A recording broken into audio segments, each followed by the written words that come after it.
കഠിനംകുളം കൊലപാതകത്തിൽ പ്രതി ജോൺസൺ ഔസേപ്പിന്റെ നിർണായക വെളിപ്പെടുത്തൽ.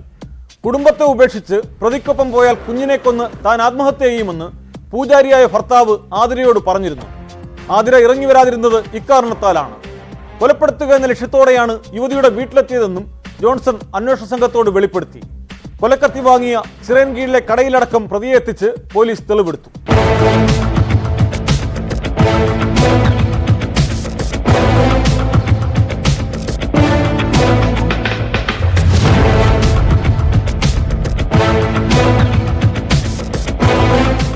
ആതിരയെ കൊലപ്പെടുത്തിയ ശേഷം വിഷം കഴിച്ച് ആത്മഹത്യക്ക് ശ്രമിച്ച ജോൺസൺ ആരോഗ്യം വീണ്ടെടുത്തെന്ന് ഉറപ്പുവരുത്തിയതിനു പിന്നാലെയാണ് Kadinamkulam police Kottayam medical college ആശുപത്രിയിലെത്തി പ്രതിയുടെ അറസ്റ്റ് രേഖപ്പെടുത്തിയത്. തുടർന്ന് പുലർച്ചെ മംഗലപുരം പോലീസ് സ്റ്റേഷനിലെത്തിച്ച ജോൺസണെ ആറ്റിങ്ങൽ ഡിവൈഎസ്പിയുടെ നേതൃത്വത്തിൽ കഠിനംകുളം പോലീസ് സ്റ്റേഷനിലേക്ക് മാറ്റുകയായിരുന്നു.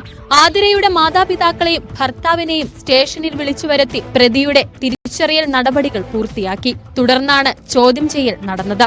1.5 വർഷം മുൻപ് ഇൻസ്റ്റഗ്രാമിലെ ഒരു ഗ്രൂപ്പിൽ റീൽസ് ഇടാൻ തുടങ്ങിയതോടെയാണ് ഇരുവരും തമ്മിൽ പരിചയപ്പെട്ടത്. പിന്നീട് ഈ ബന്ധം വളർന്നു.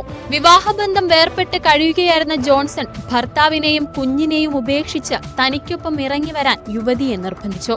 യുവതിക്കൊപ്പം താമസിക്കാൻ വാടക വീട് വരെ എടുത്ത പ്രതി പലതവണ നിർബന്ധിച്ചിട്ടും ഒപ്പം പോകാൻ ആതിര തയ്യാറായില്ല.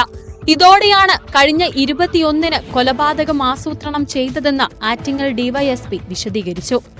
ഈ കൃത്യത്തിനൊരു 3 ദിവസം മുമ്പ് വിരമാതുറ വന്ന് റൂം എടുത്തു. ആ റൂമിൽ താമസിച്ചുകൊണ്ട് ആതിരയെ വീണ്ടും വിളിച്ചു.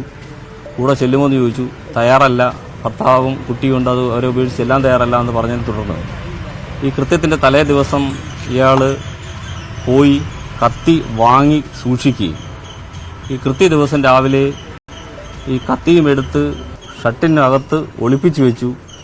ഈ വീട്ടിൽ വരികയും ആതിരയോട് വീണ്ടും കൂടെ ചെല്ലണമെന്നൊക്കെ സംസാരിച്ചു. കിടപ്പമുറിയിൽ വെച്ച് ഇയാൾ ബലപ്രയോഗത്തിലൂടെ കീഴ്പ്പെടുത്തി കൊലപ്പെടുത്തുകയാണ് ചെയ്തത്. മത്സ്യക്കച്ചവട പരിപാടികളൊക്കെ നേരത്തെ ചെയ്തിട്ടുണ്ട്.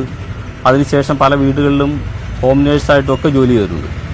അങ്ങനെ മുൻപ് ഹോം നേഴ്സായി ജോലി ചെയ്തിരുന്ന ഒരു വീട്ടിലെത്തി ഇയാൾ അവിടുന്ന് പൈസ ആവശ്യപ്പെട്ട സമയത്താണ് അവിടുന്ന് വിവരം പോലീസിന് നൽകുകയും ആ വിവരത്തിന്റെ അടിസ്ഥാനത്തിൽ ഇയാളെ കസ്റ്റഡിയിലെടുക്കുകയും ചെയ്യുകയായിരുന്നു.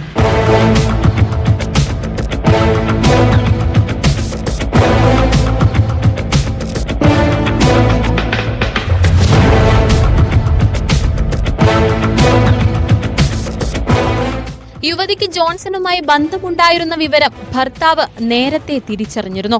പക്ഷേ ഇക്കാര്യം ബന്ധുക്കളെ അറിയിക്കാതിരുന്നത് അപമാന ഭാരത്താലാണെന്നും പോലീസിന് സൂചന ലഭിച്ചു. അതേസമയം രഹസ്യബന്ധത്തെക്കുറിച്ച് സൂചന ലഭിച്ച ആതിരയുടെ പിതാവ് ജോൺസണെ നേരത്തെ മർദ്ദിച്ചതായാണ് പോലീസിന്റെ കണ്ടെത്തൽ. പ്രകോപനത്തിലേക്ക് നയിച്ചതിൽ ഇതും കാരണമായിട്ടുണ്ടെന്നാണ് സൂചന. സംഭവത്തിന് 2 ദിവസം മുൻപ് ലോഡ്ജിൽ മുറിയെടുത്ത ജോൺസൺ കൃത്യത്തിന് ഉപയോഗിച്ച സ്റ്റീൽ കത്തി വാങ്ങിയത് ചിറയൻകീഴിൽ നിന്നാണെന്നും പോലീസിനോട് വെളിപ്പെടുത്തി. പ്രതിയെ നേരിൽ കാണാൻ വലിയ ജനക്കൂട്ടമാണ് സ്റ്റേഷൻ പരിസരത്ത് തടിച്ചുകൂടിയത്.